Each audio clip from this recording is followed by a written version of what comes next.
बिस्मिल्लाहिर्रहमानिर्रहीम। अस्सलाम वालेकुम ऑल ऑफ यू। पीओसी की क्लास में आज हम चैप्टर नंबर 1 का लेक्चर नंबर 2 स्टार्ट करेंगे। प्रिंसिपल ऑफ कॉमर्स में चैप्टर नंबर 1 जिसका नाम था बिजनेस एंड कॉमर्स, लेक्चर 1 हम कवर कर चुके थे। आज लेक्चर 2 स्टार्ट करेंगे और टॉपिक होगा हमारा scope of commerce and qualities of good businessman. तो पहले फर्स्ट टॉपिक को डिस्कस करते हैं स्कोप ऑफ कॉमर्स के हवाले से। स्कोप ऑफ कॉमर्स को फंक्शंस ऑफ कॉमर्स भी कहते हैं, इंपॉर्टेंस ऑफ कॉमर्स भी कहा जाता है और इसे सब्जेक्ट मैटर ऑफ कॉमर्स भी कहते हैं। सवाल डिफरेंट वे से पूछ सकता है एग्जामिनर आपसे कि स्कोप ऑफ कॉमर्स को डिफाइन कीजिए, या फिर इसे फंक्शंस ऑफ कॉमर्स भी कहते हैं, या फिर इसे इंपॉर्टेंस ऑफ कॉमर्स भी कहते हैं, या सब्जेक्ट मैटर ऑफ कॉमर्स के कॉमर्स में हम क्या क्या चीज़ों को डिस्कस करते हैं, क्या क्या अपॉर्चुनिटीज़ होती है, कैरियर अपॉर्चुनिटीज़ क्या है, कॉमर्स की स्टडी जो है वो हासिल करने के बाद क्या स्कोप है कॉमर्स का, कितनी अहमियत की जो है वो हामिल है कॉमर्स, या फिर फंक्शंस कौन कौन से परफॉर्म करते हैं, हम वज़ाइफ क्या होते हैं। यहाँ स्कोप से मुराद है अपॉर्चुनिटीज़ के हवाले से बात हो रही है कि स्कोप क्या है कॉमर्स का। फंक्शंस में मतलब कौन कौन से काम शामिल हैं, कौन कौन सी एक्टिविटीज़ सरगर्मियाँ परफॉर्म की जाती हैं कॉमर्स में। और यहाँ इंपॉर्टेंस से मुतालिक इंपॉर्टेंस का मतलब है कि अहमियत क्या है कॉमर्स की, और सब्जेक्ट मैटर ऑफ कॉमर्स मतलब सब्जेक्ट मैटर क्या है कॉमर्स का। ठीक है, तो इसके हवाले से हम डिस्कस करने जा रहे हैं। टॉपिक एक ही है स्कोप ऑफ कॉमर्स, लेकिन 4 डिफरेंट वे से ये सवाल एग्जाम में आ सकता है। Scope of commerce, function of commerce, या फिर इंपॉर्टेंस ऑफ कॉमर्स, या फिर इसे सब्जेक्ट मैटर ऑफ कॉमर्स भी कहते हैं। स्कोप ऑफ कॉमर्स में हमारे पास यहाँ लिस्ट मौजूद है: production, banking, transportation, warehousing, information, grading, standardisation, insurance और ट्रेड। ये हमारे पास स्कोप ऑफ कॉमर्स की लिस्ट है। एग्जाम में भी अगर ये सवाल आता है तो लिस्ट बनानी पड़ती है। पहले तमाम जो पॉइंट्स हैं इनकी लिस्ट बना देंगे हम, उसके बाद 1 बाय 1 इन्हें एक्सप्लेन करना होता है। तो यहाँ हमने कहा कि स्कोप ऑफ कॉमर्स में शामिल है प्रोडक्शन, गुड्स को प्रोड्यूस करना; बैंकिंग यानी फाइनेंस से कनेक्टेड एक्टिविटीज़ परफॉर्म करना; transportation, warehousing, information, grading, standardisation, insurance और ट्रेड। अब इन हेडिंग्स को, इन पॉइंट्स को 1 बाय 1 डिस्कस करते हैं। पहले हमारे पास मौजूद है production. Production requires the conversion of raw material into finished goods. It requires purchase of raw material, machinery, equipment, and hiring different classes of laborers. 4 factors of production without which it cannot take place. यहाँ ये define कर रहे हैं कि scope of commerce में पहला point है production का। प्रोडक्शन का उर्दू मतलब है पैदावार, गुड्स को प्रोड्यूस करना, गुड्स को बनाना। हमने स्टडी किया था बिजनेस के पॉइंट ऑफ व्यू से अगर बात की जाए तो पहला डेफिनेशन में हमने कहा था कि पहला पॉइंट क्या है हमारे पास, गुड्स को प्रोड्यूस करना, फिर उसको सेल आउट करना और उससे प्रॉफिट्स कमाना। तो यहाँ पहला फंक्शन जो हम परफॉर्म करते हैं वो है प्रोडक्शन का, गुड्स की पैदावार का, गुड्स को बनाने का। गुड्स बनाई जाती हैं किससे? खाम माल से। खाम माल मतलब वो गुड्स, वो अशिया जो कि ऐसे इस्तेमाल के काबिल नहीं होती, पहले इन्हें कन्वर्ट किया जाता है फिनिश गुड्स में, फिर वो इस्तेमाल के काबिल बनाई जाती हैं। तो खाम माल से तैयार करना फिनिश गुड्स वो गुड्स होती हैं जो कि रेडी टू यूज़ होती हैं, इस्तेमाल के काबिल होती हैं और इन्हें इस्तेमाल किया जा सकता है। तो प्रोडक्शन वो अमल है जिसके ज़रिए कन्वर्ट किया जाता है खाम माल को फिनिश गुड्स में। वो अशिया जो इस्तेमाल करना पॉसिबल नहीं है ऐसी हालत में, रॉ मटेरियल की हालत में, खाम माल की हालत में, उसे आप कन्वर्ट कर दें फिनिश गुड्स में यानी तैयार अशिया में, ताकि उसको इस्तेमाल किया जा सके और वो सेल आउट हो सके। It requires purchase of raw material. अब प्रोडक्शन के लिए हमें खाम माल रिक्वायर्ड होगा, मशीनरी रिक्वायर्ड होगी, इक्विपमेंट रिक्वायर्ड होगा। इक्विपमेंट का मतलब इलेक्ट्रॉनिक डिवाइस, इलेक्ट्रॉनिक मशीनरी जो कि ज़रूरत होती है कारोबार को चलाने के लिए। And hiring different class of labour, different किस्म के मजदूर, लेबर हमें हायर करनी पड़ेंगे गुड्स को बनाने के लिए। तो यहाँ पर हमने कहा कि प्रोडक्शन क्या है, पहला फंक्शन है, पहला स्कोप ऑफ कॉमर्स का पॉइंट है हमारे पास, जिसमें हम गुड्स को रॉ मटेरियल से कन्वर्ट कर रहे होते हैं फिनिश गुड्स में। इसके लिए रिक्वायर्ड होता है हमें खाम माल, रॉ मटेरियल, मशीनरी, इक्विपमेंट और लेबर, जिसको हम कहते हैं 4 फैक्टर्स ऑफ प्रोडक्शन। इसके बगैर प्रोडक्शन करना नामुमकिन है। तो इस पॉइंट में हमने 4 फैक्टर ऑफ प्रोडक्शन और अबाउट प्रोडक्शन के हवाले से डिस्कस कर लिया। अब चलते हैं मजीद फैक्टर ऑफ प्रोडक्शन को डिस्क्राइब करने कि हमारे पास वो कौन से फैक्टर्स हैं जिन पर प्रोडक्शन डिपेंड कर रही होती है। गुड्स की पैदावार में अहम किरदार अदा करते हैं जो फैक्टर्स, उन्हें फैक्टर्स ऑफ प्रोडक्शन कहा जाता है। इनके बगैर गुड्स को प्रोड्यूस करना इम्पॉसिबल है। ज़रूरी है ज़मीन, लैंड का होना; दूसरा लेबर, मजदूर का मौजूद होना; थर्ड है कैपिटल, सरमाए का, पैसे का होना; और फोर्थ हमारे पास है ऑर्गेनाइजेशन यानी किसी इदारे का होना जहां मिलकर लोग जो है वो एक्टिविटी में मसरूफ हों गुड्स को प्रोड्यूस करने के लिए। ठीक है। तो ये 4 फैक्टर्स हमारे पास होते हैं, लैंड, लेबर, कैपिटल, ऑर्गेनाइजेशन। ये चारों फैक्टर्स फैक्टर ऑफ प्रोडक्शन कहलाते हैं, जो कि गुड्स की प्रोडक्शन में, गुड्स की पैदावार में, प्रोड्यूस करने में गुड्स को अहम किरदार अदा करते हैं। फर्स्ट पॉइंट डिस्कस कर चुके हैं हम स्कोप ऑफ कॉमर्स का। सेकंड पर चलते हैं। सेकंड फंक्शन हमारे पास है बैंकिंग या फिर फाइनेंस। पैसा, पैसे की भी ज़रूरत होती है कॉमर्स की एक्टिविटीज़ परफॉर्म करने में। पैसा किस तरह अरेंज किया जाता है, पैसा क्या अहमियत रखता है कॉमर्स की फील्ड में, कॉमर्स की लाइफ में, कारोबार के लिए पैसा कैसे इंपॉर्टेंट है, ज़रा इसको देख लेते हैं। Finance is the lifeblood of business. Through banking, producers and middlemen get the needed funds. Every fund's commercial activity requires capital and loan. Bank also helps businessmen by providing loan and performing different services. यहाँ ये paragraph ये define कर रहा है कि पैसा कारोबार की लाइफ में खून की हैसियत रखता है। पैसे के बगैर कारोबार का तसव्वुर मुमकिन नहीं है।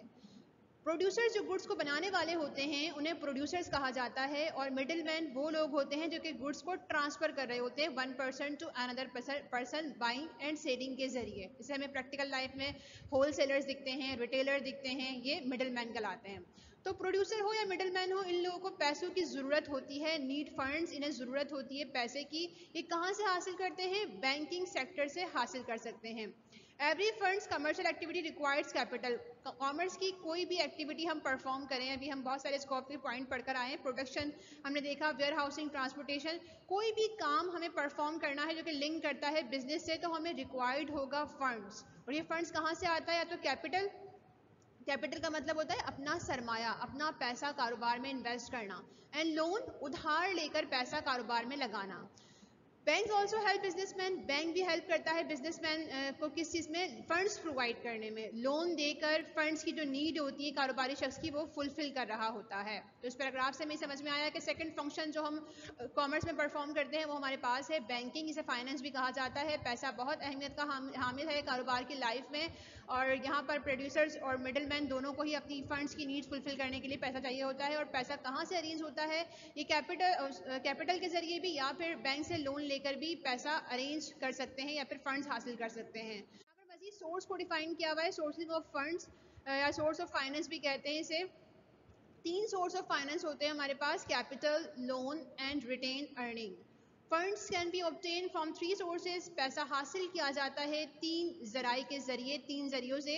कैपिटल, कैपिटल मतलब सरमाया, मालिक का अपना पैसा जो कारोबार में लगाता है मालिक, उसे कैपिटल कहते हैं।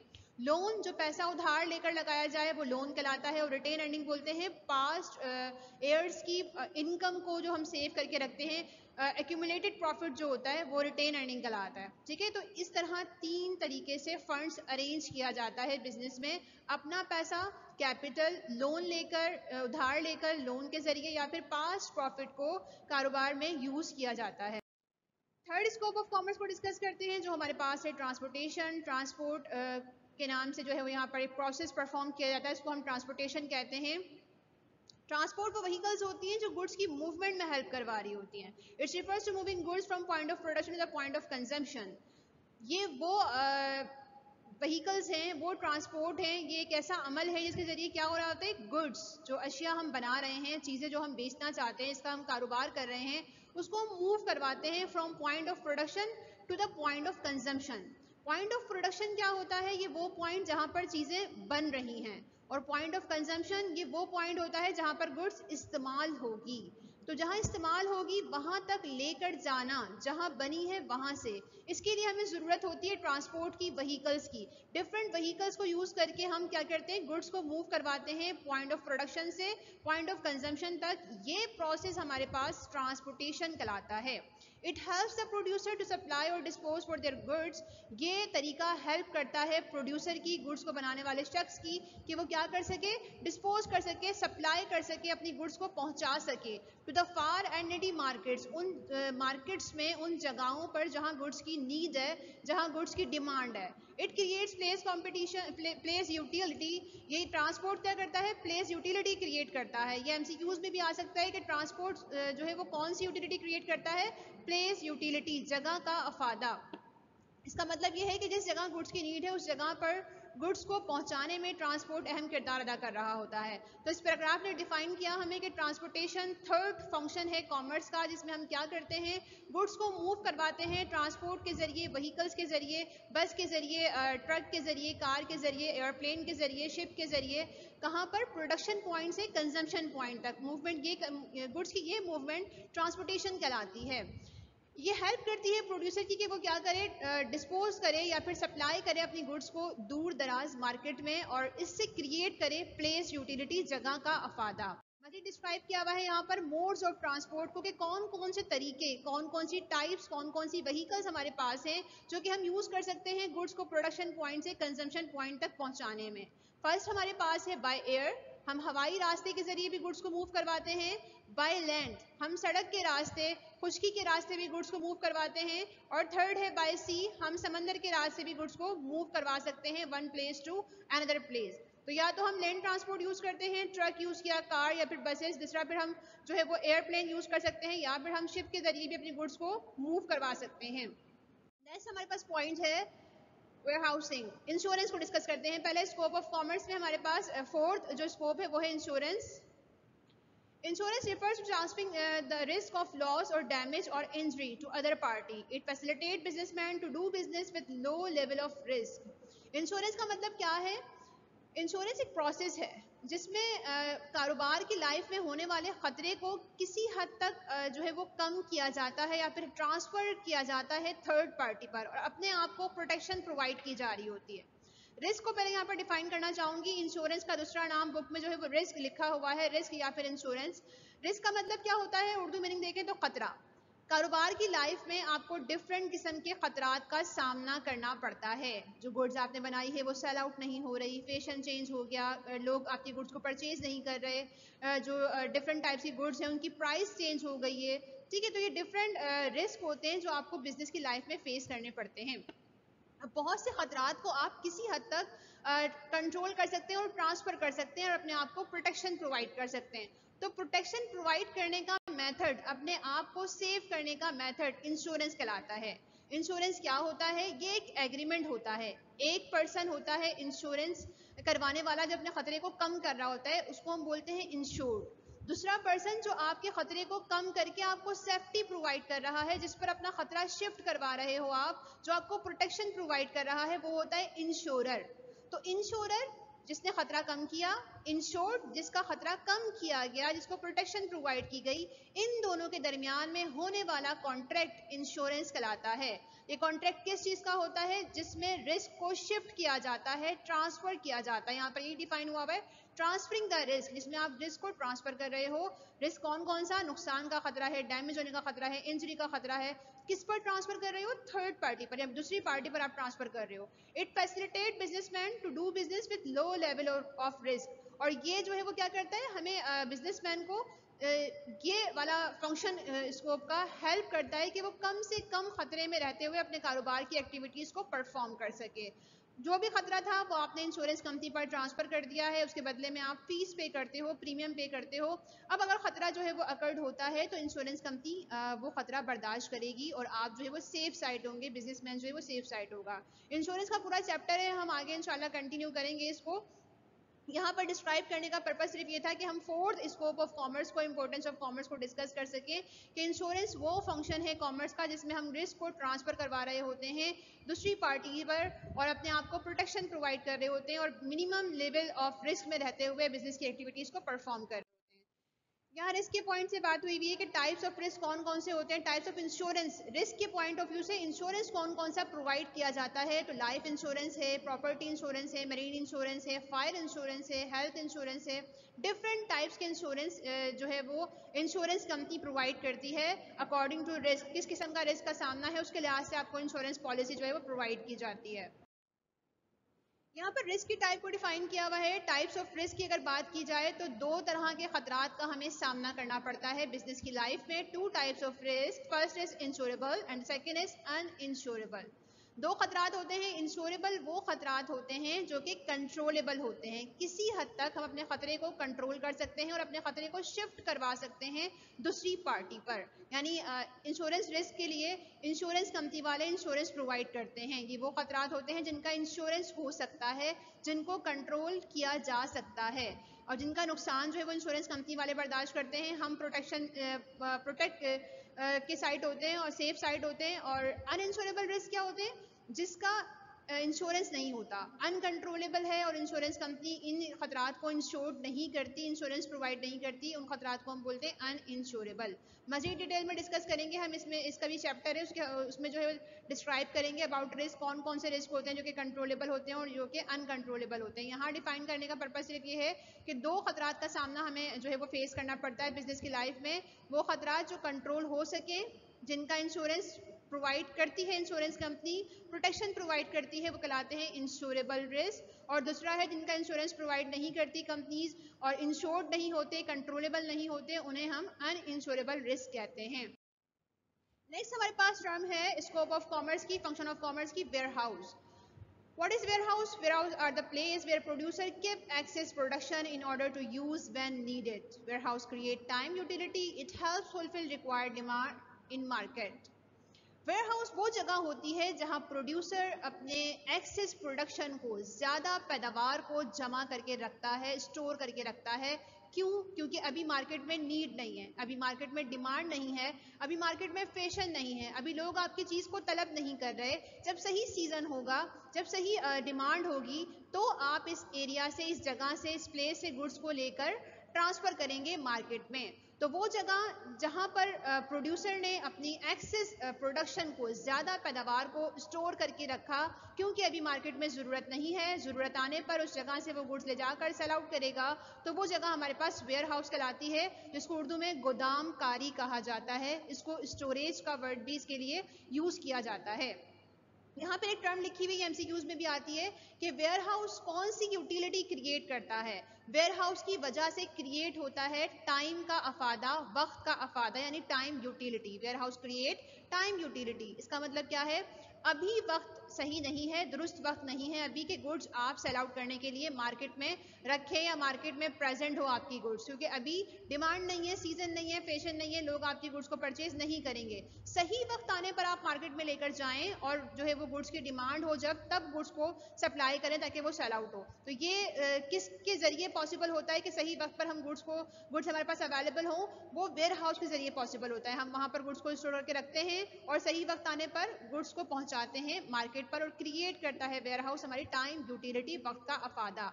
इट फुलफिल्स, ये मदद करता है, हेल्प करता है। It helps fulfil required demand in market. Market की डिमांड को फुलफिल करने में वेयरहाउस अहम किरदार अदा करता है। इसके बाद हम टाइप्स ऑफ वेयरहाउस की बात कर लेते हैं। बेसिकली 5 टाइप्स ऑफ वेयरहाउस हमारे पास पाए जाते हैं। फर्स्ट है public warehouse, private warehouse, second third bonded warehouse, automatic warehouse और होलसेलर वेयरहाउस। पब्लिक वेयरहाउस वो जगहें होती हैं जो कि किराए पर दी जाती हैं। प्राइवेट वेयरहाउस वो जगहें होती हैं जो कि किराए पर नहीं दी जाती बल्कि अपने पर्सनल इस्तेमाल के लिए इदारे बनाते हैं। बॉन्डेड जगहें, वेयरहाउस वो जगहें होती हैं जो कि सी पोर्ट पर बनी हुई होती हैं, इंपोर्ट के प्रोसीजर के लिए यूज हो रही होती है, कस्टम अथॉरिटीज के अंडर कंट्रोल होती हैं। होलसेलर वेयरहाउस वो वेयरहाउस होते हैं जो कि होलसेलर इस्तेमाल कर रहे होते हैं, बड़ी मिकदार में चीजों को खरीद कर इस जगह पर स्टोर कर रहे होते हैं। ऑटोमेटिक वेयरहाउस जहां पर मॉडर्नाइज वे में काम हो रहा होता है, ऑटोमेटिक वेयरहाउस कहलाते हैं। इसके बाद हम 6 स्कोप ऑफ कॉमर्स को डिस्कस कर लेते हैं, जो कि फंक्शन ऑफ कॉमर्स हमारे पास है। Trade. Trade is buying and selling, it is exchange of goods and services, it is the first part of marketing function. Function of exchange. Trade includes home trade, wholesaling, retailing and foreign trade, import, export. Trade makes the supply of goods possible from one part of the city or country to another. Trade का मतलब है खरीदारी और फरोख्तकारी, चीजों को खरीदना और बेच देना ट्रेड कहलाता है। यानी आप इसमें सिर्फ 2 काम परफॉर्म करते हैं, खरीदें और बेच दें, बनाने का काम यहाँ पर नहीं है। अगर हम जाएंगे कि प्रोड्यूस करना और फिर सेल आउट करना, तो पूरी बिजनेस की बात हम कर रहे होंगे। यहाँ एक तरह से हिस्सा है बिजनेस का, जहां पर आप क्या कर रहे हैं, चीजों को बना रहे हैं, बना नहीं रहे बल्कि खरीद रहे हैं और बेच रहे हैं। बनी बनाई गुड्स आपने खरीदी और आगे सेल आउट कर दी, प्रोडक्शन इसमें शामिल नहीं है। बाइंग एंड सेलिंग ट्रेड में शामिल है। 2 फंक्शन आप परफॉर्म करते हैं। अच्छा, इससे होता क्या है इससे एक्सचेंज हो रही होती है गुड्स ना, गुड्स का सर्विसेज का तबादला हो रहा होता है। पहले गुड्स किसी और के पास थी, बाइंग और सेलिंग की वजह से गुड्स किसी और के पास तबादला हो जाता है, गुड्स का और सर्विसेज का किसी और को जो है वो चली जाती है goods. It is the first part of marketing function. Marketing के फंक्शन का पहला हिस्सा है ट्रेड, जिसको आप फंक्शन ऑफ एक्सचेंज भी कहते हैं। ट्रेड का दूसरा नाम है फंक्शन ऑफ एक्सचेंज। क्यों? क्योंकि इसमें गुड्स और सर्विसेज एक्सचेंज हो रही हैं थ्रू बाइंग एंड सेलिंग। अब ट्रेड में बहुत सारी तरह के ट्रेड होते हैं हमारे पास। बेसिक टू हेड्स यहाँ पर हैं। एक होता है होम ट्रेड, जिसमें आप होल सेलिंग और रिटेलिंग शामिल है, और एक होता है इंटरनेशनल ट्रेड, जिसमें इंपोर्ट और एक्सपोर्ट शामिल है। ट्रेड के जरिए होता क्या है, गुड्स सप्लाई की जाती हैं डिफरेंट कंट्रीज में, डिफरेंट सिटीज में। अगर हम होम ट्रेड परफॉर्म करते हैं यानी होल सेलिंग और रिटेलिंग कर रहे हैं, बड़ी मिकदार में और कम मिकदार में चीज़ों को खरीद रहे और बेच रहे हैं, तो एक शहर से दूसरे शहर में गुड्स जो है वो सप्लाई की जा रही हैं। और अगर हम फॉरेन ट्रेड परफॉर्म करते हैं, इंपोर्ट एक्सपोर्ट परफॉर्म कर रहे हैं, इंटरनेशनल ट्रेड परफॉर्म कर रहे हैं, तो हम डिफरेंट कंट्रीज में क्या करते हैं, बाइंग और सेलिंग की एक्टिविटीज परफॉर्म कर रहे होते हैं। इंपोर्ट मतलब होता है चीज़ों को खरीदना, और एक्सपोर्ट मतलब बाहर मुल्क चीज़ों को बेच देना, एक्सपोर्ट कहलाता है। यहाँ पर अब टाइप्स ऑफ ट्रेड को मजीद एक्सप्लेन किया गया है कि ट्रेड हमारे पास दो तरह का होता है, टू टाइप्स होती हैं ट्रेड की। ट्रेड याद रखिएगा, खरीदना और बेचना, बाइंग और सेलिंग। दूसरा नाम इसका एक्सचेंज भी कहलाता है, फंक्शन ऑफ एक्सचेंज भी कहते हैं इसे, और ये मार्केटिंग का पहला फंक्शन है। होम ट्रेड, जब एक ही मुल्क में बाइंग और सेलिंग हो रही हो तो होम ट्रेड, और जब मुल्क से बाहर बाइंग और सेलिंग हो तो इसे फॉरेन ट्रेड कहा जाता है। होम ट्रेड में होलसेलिंग और रिटेलिंग शामिल है। होलसेल का मतलब होता है बड़ी मिकदार में खरीदना और बेचना। रिटेलिंग का मतलब होता है थोड़ी कम मिकदार में खरीदना और बेचना कंज्यूमर को। इंपोर्ट का मतलब होता है बाहर मुल्क से गुड्स को खरीद लेना, और एक्सपोर्ट का मतलब होता है बाहर मुल्क गुड्स को बेच देना। इसके बाद हमारे पास 7 पॉइंट है स्कोप ऑफ कॉमर्स का। 7 इंफॉर्मेशन पॉइंट हमारे पास है। A businessman should know that from where he could get standard and cheap raw material, from where the laborious and efficient worker on reasonable wages might be hired, in which market the product might be supplied, what is the taste and liking and disliking of the buyers. यहाँ कह रहे हैं कि 7 functions जो आप इसको commerce में perform करते हैं, जो कि स्कोप ऑफ कॉमर्स में शामिल है, वो है मालूमात। मालूमात का होना बिजनेसमैन के लिए बहुत ज़रूरी है। अब यहाँ पर उन्होंने एक्सप्लेन भी किया हुआ है कि क्या है बिजनेसमैन, मालूमात कौन कौन सी हो बिजनेसमैन को। रॉ मटेरियल कहाँ से मिलेगा, अच्छी लेबर, अच्छे वर्कर, कम वेजेस पर, रिजनेबल वेजेस पर किस तरह हायर किए जाएंगे, किस मार्केट में जो है वो गुड्स को सप्लाई किया जाए कि वहाँ पर गुड्स जो है वो इजीली सेल आउट हो जाए। बायर्स जो खरीदने वाले हैं उनकी पसंद नापसंद क्या है, फैशन क्या चल रहा है, डिमांड क्या है, ठीक है, इस सब के हवाले से मालूमात का होना बहुत ज़रूरी है। तो यहाँ पर 7 फंक्शन जो हम इसको कॉमर्स में या स्कोप ऑफ कॉमर्स में शामिल करते हैं वो है इंफॉर्मेशन, यानी कंप्लीट मालूमात का होना डिफरेंट चीज़ों के हवाले से, मार्केट के हवाले से, कंज्यूमर के हवाले से, कॉम्पिटिटर्स के हवाले से। कॉम्पिटिटर्स वो लोग होते हैं जो आपके मुकाबले में खड़े हुए होते हैं, सेम गुड्स बेच रहे होते हैं, सेम आपके जैसी, बस क्वालिटी और प्राइस का फ़र्क होता है। तो बिजनेस के रिलेटेड पॉइंट ऑफ व्यू से बात कर रहे हैं हम, तो हमें raw material, labour, consumer, customer, सब के बारे में, मार्केट के बारे में, कॉम्पिटिटर्स के बारे में कंप्लीट इंफॉर्मेशन होगी तो हम जो है वो सरवाइव कर पाएंगे और आगे चल पाएंगे बिजनेस में। इसके बाद हम यहाँ पर टाइप्स ऑफ इंफॉर्मेशन की बात कर लेते हैं। There are 2 types of information, एक है प्राइमरी इंफॉर्मेशन और दूसरा हमारे पास है सेकेंडरी इंफॉर्मेशन। प्राइमरी में शामिल होती हैं वो इंफॉर्मेशन जो कि फर्स्ट टाइम हासिल की जा रही होती हैं, इन्हें हम जो है वो फर्स्ट हैंड इंफॉर्मेशन भी कहते हैं। और दूसरा सेकेंडरी इंफॉर्मेशन, इन्हें हम सेकेंड हैंड इंफॉर्मेशन भी कहते हैं, जो कि सेकेंड टाइम यूज़ की जा रही होती हैं। प्राइमरी इंफॉर्मेशन, फर्स्ट टाइम हासिल होने वाली मालूमात जो कि पहले से मौजूद नहीं थी, बल्कि आपने एक्सपेरिमेंट करके, इन्वेस्टिगेशंस करके, रिसर्च करके, क्वेश्चनर्स के जरिए मालूमात को हासिल किया है, तो वो प्राइमरी इंफॉर्मेशन है, फर्स्ट हैंड इंफॉर्मेशन है। इसको पहले किसी ने यूज़ नहीं किया, फर्स्ट टाइम आपने ये मालूमात प्रोवाइड की है और आप उसको इस्तेमाल कर रहे हैं अपने पर्पज़ के लिए, तो वो आप कहलाएगा प्राइमरी इंफॉर्मेशन, जो कि फर्स्ट टाइम आपने हासिल की है। दूसरा है सेकेंडरी इन्फॉर्मेशन, न्यूज़पेपर्स में, इंटरनेट पर, डिफरेंट प्लेसेस पर मौजूद इन्फॉर्मेशन को अगर आप इस्तेमाल करते हैं तो आप यहाँ पर यूज़र कहलाते हैं, और आप सेकेंडरी इन्फॉर्मेशन जो है वो हासिल कर रहे होते हैं अखबार के जरिए, टीवी के जरिए, रेडियो के जरिए, इंटरनेट के जरिए, जो कि पहले से मौजूद होती है मालूमात, आपने इस पर कोई वर्क नहीं किया बल्कि आप अपने पर्पस के लिए इसको इस्तेमाल कर रहे हैं, तो ये आपके पास सेकेंड हैंड डेटा कहलाता है, सेकेंडरी इन्फॉर्मेशन कहलाती है। तो ये 2 टाइप्स हो गई हमारे पास इन्फॉर्मेशन की। नेक्स्ट मजीद डिस्कस कर लेते हैं। इंफॉर्मेशन के हवाले से यहाँ पर डिस्क्राइब किया हुआ है कि प्राइमरी और सेकेंडरी इंफॉर्मेशन में क्या डिफरेंस है। Basically primary information data is collected by researcher himself. यहाँ पर रिसर्चर जो होता है, जो रिसर्च करने वाला पर्सन है जिसको मालूमात चाहिए, वो खुद से कलेक्ट कर रहा होता है।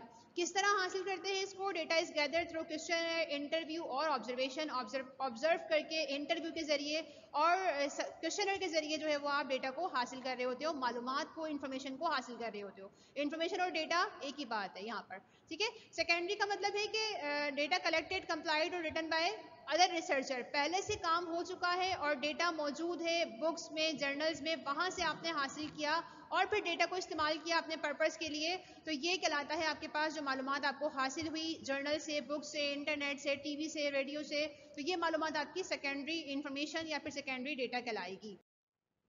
इसके बाद 7 हमारे पास है ग्रेडिंग या फिर standardisation. Grading is the specification of a quality, rank or class according to the value. It is a process of making goods of uniform size and shape. Grading या फिर स्टैंडर्ड का मतलब ये है, ग्रेडिंग का मतलब है दर्जाबंदी और स्टैंडर्ड मतलब है मयारबंदी। तो यहाँ पर 7 फंक्शन जो हम परफॉर्म करते हैं कॉमर्स में, या जो स्कोप ऑफ कॉमर्स में शामिल है, वो है ग्रेडिंग करना गुड्स की जो है वो दर्जाबंदी करना, और स्टैंडर्ड यानी मयारबंदी करना। ग्रेडिंग और स्टैंडर्डाइजेशन हमें हेल्प करती है गुड्स को इजीली डिस्ट्रीब्यूट करने में और पहुंचाने में डिफरेंट कंट्रीज में, डिफरेंट सिटीज में। ग्रेडिंग का मतलब क्या होता है? स्पेसिफिकेशन ऑफ क्वालिटी, क्वालिटी के लिहाज से, रैंक के लिहाज से और क्लास के लिहाज से क्या करते हैं, उसको ग्रेड बना देते हैं। Grade A, B, C, different types के ग्रेड बना दिए, दर्जाबंदी कर दी, दर्जे बना दिए। इस तरह हम राइस देखते हैं, राइस के हमें डिफरेंट जो है वो ग्रेड दिख रहे होते हैं, बासमती चावल, सेला चावल, इस तरह की एग्जांपल्स जो है वो बुक में मौजूद है। तो ये हमें ग्रेडिंग दिख रही होती है डिफरेंट प्रोडक्ट्स की, डिफरेंट गुड्स की, किस लिहाज से? क्वालिटी के लिहाज से, रैंक के लिहाज से हम क्लासेस बना रहे होते हैं, ग्रेड बना रहे होते हैं, ठीक है। और स्टैंडर्ड का मतलब क्या है कि मयारबंदी करना, making goods of uniform size and shape. यहाँ पर चीज़ों को जो है वो प्रॉपर यकसानियत देना, साइज और शेप में यकसानियत पैदा करने के लिए हम क्या है, स्टैंडर्डाइजेशन यूज कर रहे होते हैं, ठीक है। तो 7 फंक्शंस जो हम परफॉर्म करते हैं स्कोप ऑफ कॉमर्स में, वो था ग्रेडिंग, चीज़ों की दर्जाबंदी और मयारबंदी। नेक्स्ट हमारे पास है topic qualities of good businessman. एक बिजनेसमैन में क्या क्वालिटीज होनी चाहिए कि वो एक अच्छा बिजनेसमैन साबित हो सके। ये भी एक शॉर्ट क्वेश्चन जो है वो एग्जाम से पॉइंट ऑफ व्यू से इंपॉर्टेंट है। रिस्क अज्यूमिंग, पहले पॉइंट को डिस्कस कर लेते हैं। पीओसी का कोई भी सवाल हम सॉल्व करेंगे तो पहले हमें लिस्ट बनानी होती है, तो यहाँ पर पहले लिस्ट को डिफाइन करते हैं, फिर इन पॉइंट्स को 1 बाय 1 डिफाइन करेंगे। Goal oriented, well informed, performance oriented, exploiting opportunities, unbelievable और mystical forces, rational not emotional, fair dealer, dynamic and street fast, experienced.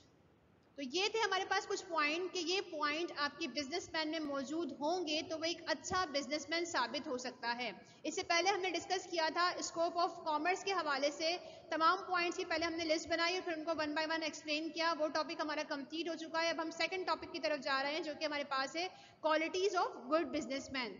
जब ये सवाल एग्जाम में आए तो इसको इस तरह अटेम्प्ट करना है हमें कि पहले हमें लिस्ट बनानी है, इन पॉइंट्स को इस तरह लिखना है, फिर इन्हें 1 बाय 1 एक्सप्लेन करना है। सबसे पहले goal oriented. A businessman should be goal oriented. He should set goal or objectives of his business. Before starting a business, he should set goals or objectives of his firm and continue establishing new and revising and uprising the old one. यहाँ कहने का मकसद ये है कि जब भी कारोबारी शख्स कोई कारोबार स्टार्ट करने जा रहा है तो सबसे पहले उसको अपनी डायरेक्शन जो है वो अपनी मंजिल का पता हो, अपनी जो है वो कहाँ तक पहुँचना है उसका पता हो। डायरेक्शन के साथ साथ उसका मोटिव क्या है, उसका ऑब्जेक्टिव क्या है, कहाँ तक पहुंचना चाह रहा है वो, उसको वो क्लियर हो, ठीक है। तो गोल का क्लियर होना बहुत ज़रूरी है ताकि आप इजीली वहां तक पहुंच सके और उस टारगेट को अचीव कर सकें। सबसे पहले बिजनेसमैन को कारोबार स्टार्ट अगर किया है तो क्वालिटी अपने अंदर ये डेवलप करनी चाहिए कि अपने मोटिव को, अपने गोल को, अपने टारगेट को क्लियर करे कि मुझे यहाँ तक पहुंचना है, ये चीज अचीव करनी है। अगर आपको अपनी मंजिल क्लियर होगी कि मुझे यहाँ तक पहुंचना है तो फिर जो है आपके लिए आसान हो जाएगा कि किस तरह वहां तक पहुंचा जाए। ठीक है, देन फिर हमारे पास मजीद एक्सप्लेन किया हुआ है गोल्स में भी profit, image and goodwill, growth, service, leading the customers etc, there should physical, financial, organisation and manpower goals too. अब यहाँ गोल्स को डिफाइन किया हुआ है कि किस तरह के गोल्स जो है वो बिजनेसमैन सेट कर रहे होते हैं। बाज दफा गोल होता है प्रॉफिट अर्निंग करना, बाज दफा गोल होता है इमेज क्रिएट करना, गुडविल क्रिएट करना, बाज दफा ग्रोथ हासिल करना बिजनेसमैन का जो है वो मोटिव होता है, गोल होता है, सर्विस प्रोवाइड करना कस्टमर्स को, या फिर जो है वो फाइनेंशियल, ऑर्गेनाइजेशनल और फिजिकल भी गोल जो है वो सेट करते हैं बिजनेसमैन। तो बेसिकली फर्स्ट क्वालिटी को हमने डिस्कस किया कि जब भी बिजनेसमैन कोई कारोबार स्टार्ट करने जा रहा है तो वहाँ पर एक अच्छा बिजनेसमैन बनने के लिए ज़रूरी है कि उसे अपने बिजनेस का गोल पता हो, टारगेट पता हो, मकसद पता हो। मकसदियत रखने वाला बिजनेसमैन होना चाहिए कि मेरे इस कारोबार का ये मकसद है और किस तरह मैं इस मकसद को अचीव कर सकता हूँ वो भी आपको आना चाहिए, तो आप एक अच्छे बिजनेसमैन बन सकते हैं। दूसरा पॉइंट देख लेते हैं, रिस्क अज्यूमिंग या फिर इसको रिस्क टेकर भी कहते हैं। This is the chance of loss, damage और injury, decline in or loss of sales or profit, fire, damage to goodwill of the firm, death of a key employee, competition, invitation, various government policies and sudden change in them all pose a threat to the success of business। यहाँ पर risk को define किया हुआ है कि कारोबार की life में आपको बहुत सारे खतरात का सामना करना पड़ता है। खतरात कौन कौन से हैं डिटेल में यहाँ पर एक्सप्लेन हुआ है। नुकसान का खतरा, डैमेज होने का खतरा, इंजरी का खतरा, लॉस होना, प्रॉफिट ना होना, सेल का अचानक गिर जाना, गुडविल का खराब हो जाना। गुडविल का क्या मतलब है, यहाँ पर मार्केट में आपकी क्या इमेज है, लोग आपको क्या समझते हैं, एक अच्छी फर्म में एक अच्छा कारोबारी शख्स है, ठीक है, तो वो आपकी इमेज का गिर जाना। फायर, गुड्स वगैरह में का जो है वो आग का शिकार हो जाना। आपके की एम्प्लॉय, एक अच्छे एम्प्लॉय की, एक अच्छे वर्कर की डेथ वाकया हो जाना। कॉम्पिटिटर्स का मार्केट में आ जाना, कोई नई चीज़ का मार्केट में आ जाना, गवर्नमेंट का पॉलिसीज़ का चेंज हो जाना, ये सब चीज़ें मौजूद होती हैं बिजनेस की लाइफ में, बिजनेस के इन्वायरमेंट में, और हमें फेस करनी पड़ती हैं।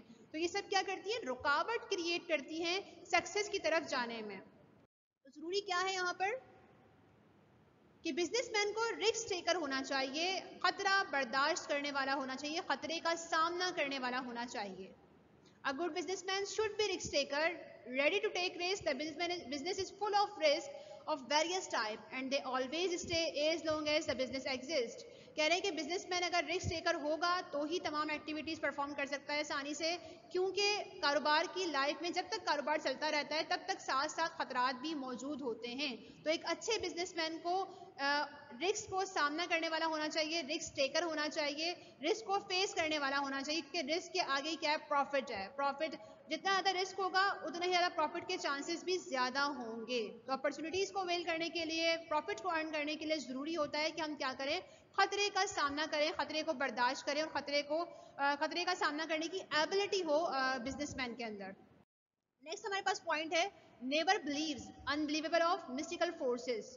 A good businessman never believes in mysterious forces. The businessman should have scientific approach to this business and not depend on and leave things to chance। कह रहे हैं यहाँ पर बिजनेसमैन को साइंटिफिक अप्रोच रखनी चाहिए। एक बिजनेसमैन की क्वालिटी होनी चाहिए कि वो साइंटिफिक अप्रोच रखने वाला हो, चीज़ों को चांस पर ना छोड़े कि किस्मत में जो है वो हासिल होना होगा तो गुड्स हो जाए, प्रॉफिट हो जाएगा, ऐसा नहीं है, बल्कि आपको एफर्ट्स करनी है, स्ट्रगल करनी है प्रॉफिट को अर्न करने के लिए, और चीज़ों को चांस पर नहीं छोड़ना कि प्रॉफिट का चांस होगा तो हो जाएगा या फिर नहीं होगा, बल्कि आपको प्रॉफिट अर्निंग के लिए क्या करना है, एफर्ट्स करनी है, साइंटिफिक अप्रोच रखते हुए आपको आगे बढ़ना है और बिलीव नहीं करना आपको मिस्टीरियस फोर्सेस पर।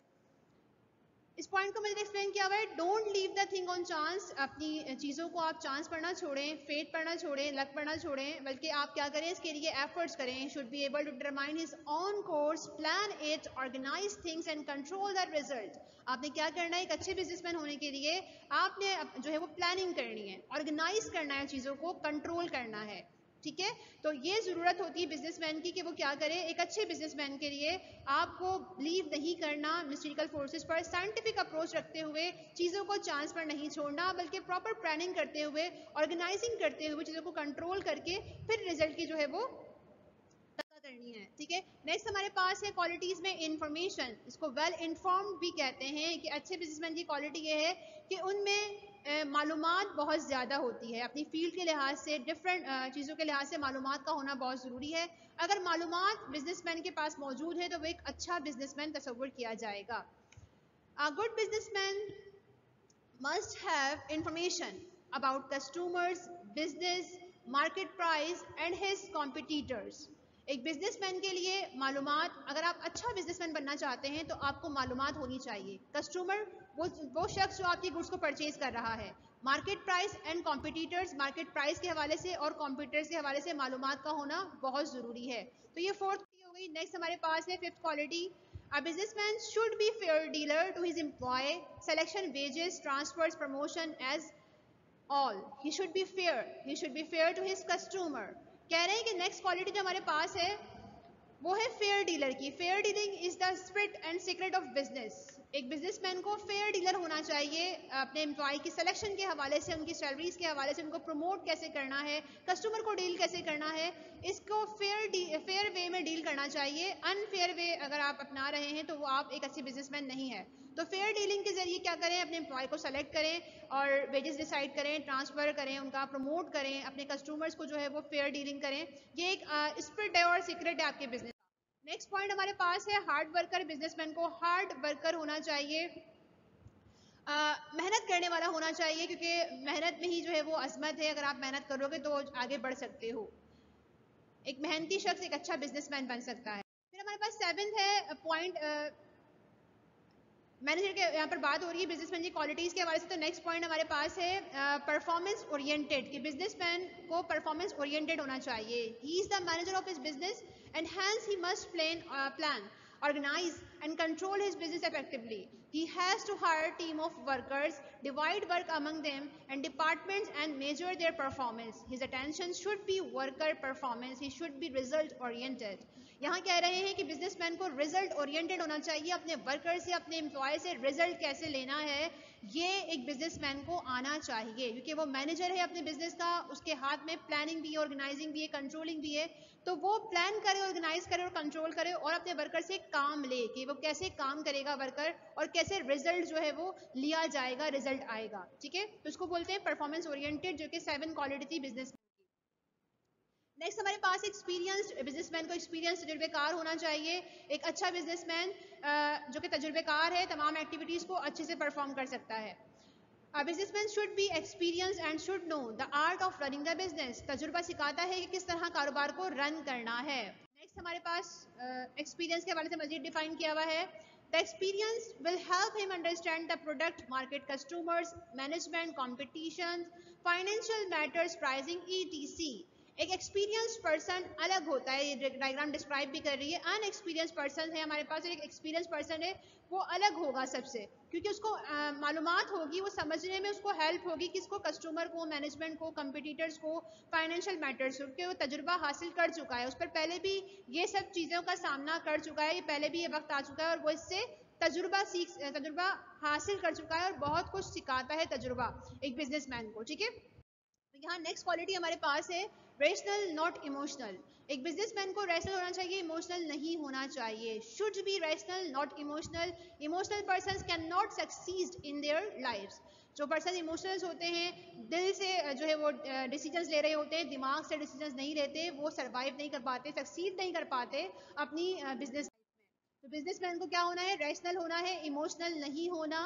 The businessman not only be courage, ambitious, dynamic, sharp witted, but also rational, wise and base is decision on reasoning. हमें जो डिसीजन लेना है, एक अच्छे बिजनेसमैन को जो डिसीजन लेना है वो किस पर लेना है कि वो रैशनल होकर सोचे, डिसीजन ले रीजनिंग पॉइंट ऑफ व्यू से, सोचे कि वजह क्या है और वजूहात की वजह से डिसीजन ले, बल्कि इमोशनल वे में डिसीजन ना ले। तो आप एक अच्छे बिजनेसमैन साबित होते हैं अगर आप रैशनल हैं और रीजनिंग पॉइंट ऑफ व्यू से डिसीजन ले रहे हैं, दिमाग से सोच कर समझ कर फिर फैसले कर रहे हैं, तो रैशनल हैं। अदरवाइज इमोशनल डिसीजन जो है वो नुकसान का बायस बनते हैं बिजनेस के लिए। नेक्स्ट हमारे पास है dynamic and street fast. A businessman should be dynamic and street fast, energetic and forceful, devoted. He will help the business come over all difficulties. एक बिजनेसमैन को डायनामिक होना चाहिए, स्ट्रीट फास्ट होना चाहिए, एनर्जेटिक होना चाहिए, और यही क्या होता है, इसकी वजह से डिफिकल्टीज से ओवरकम होने में बिजनेसमैन की हेल्प हो रही होती है। तो ये 10 क्वालिटी पास थी। नेक्स्ट हमारे पास है exploiting opportunities, last quality businessman की, और टॉपिक भी हमारे यहाँ पर कंप्लीट होता है। In business new opportunities continue to come up and they become boon if exploited. The businessman should be sharp-witted enough to benefit from them. They may include favorable chances in the market conditions or government policies, invention or innovation in the equipment of machinery. He should remain prepared to change the course of his business condition.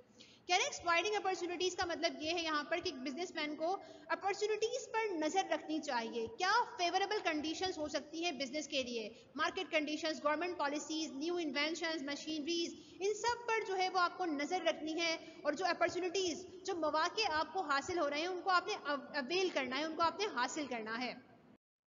तो class यहाँ पर हमारा आज का topic होता है complete. आज की इस क्लास में हमने डिस्कस किया स्कोप ऑफ कॉमर्स के हवाले से, उसके पॉइंट्स और क्वालिटीज ऑफ गुड बिजनेसमैन के हवाले से कि क्या क्या क्वालिटीज होती हैं जो आपको एक अच्छा बिजनेसमैन बनाती है। यहाँ क्वालिटीज ऑफ बिजनेसमैन और स्कोप ऑफ कॉमर्स का टॉपिक होता है कंप्लीट। अगली क्लास में इंशाल्लाह नेक्स्ट टॉपिक से फिर से आगाज करेंगे क्लास का। Thank you so much.